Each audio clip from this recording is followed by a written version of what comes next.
क्या आपने कभी सोचा है कि प्राचीन वेदों में छिपे रहस्य अगर किसी अघोरी को मिल जाएं तो क्या होगा? क्या वो शक्ति देगा या सर्वनाश? यह कहानी एक ऐसे अघोरी साधक की है जिसने वो किया जो हजारों वर्षों में कोई न कर सका, पर उसके परिणाम ऐसे थे जिन्हें जानकर आपकी रूह कांप उठेगी। अध्याय 1, अघोरी की खोज।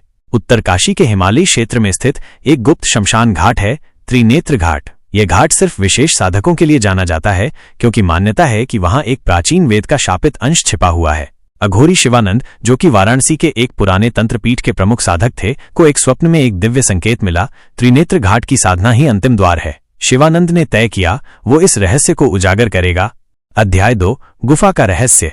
त्रिनेत्र घाट पर पहुंचते ही उसे असामान्य घटनाएं महसूस होने लगीं। हवा में मंत्रों की ध्वनि, राख में जलती आंखें और नदी के पानी में कोई छाया। घाट के पास एक प्राचीन गुफा थी जिस पर लिखा था जो ये द्वार खोले उसे अपनी आत्मा का मूल्य चुकाना होगा।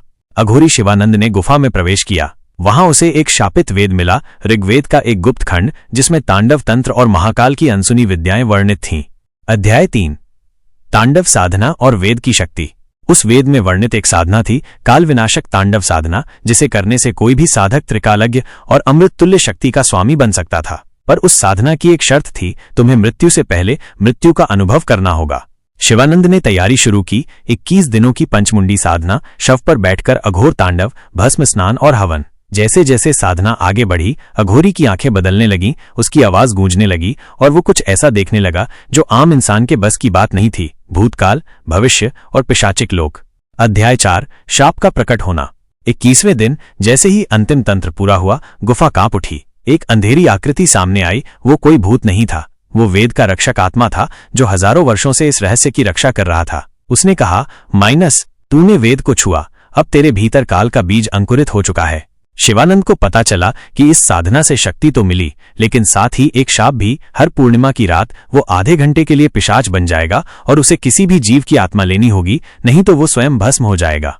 अध्याय 5, अघोरी का निर्णय। अब अघोरी के पास 2 विकल्प थे। 1, शक्ति का भोग करके अर्ध पिशाच बनना। 2, या फिर वेद को वापस गुफा में समर्पित कर सब त्याग देना। परंतु शिवानंद ने तीसरा मार्ग चुना, बलिदान का मार्ग। उसने अपने प्राणों की आहुति देकर वेद को उसी स्थान पर फेंक सील कर दिया और आत्मा को मुक्त कर दिया। आज भी त्रिनेत्र घाट पर हर पूर्णिमा की रात एक राख सा कद्रूप आकृति देखी जाती है जो उस बलिदान की गवाह है।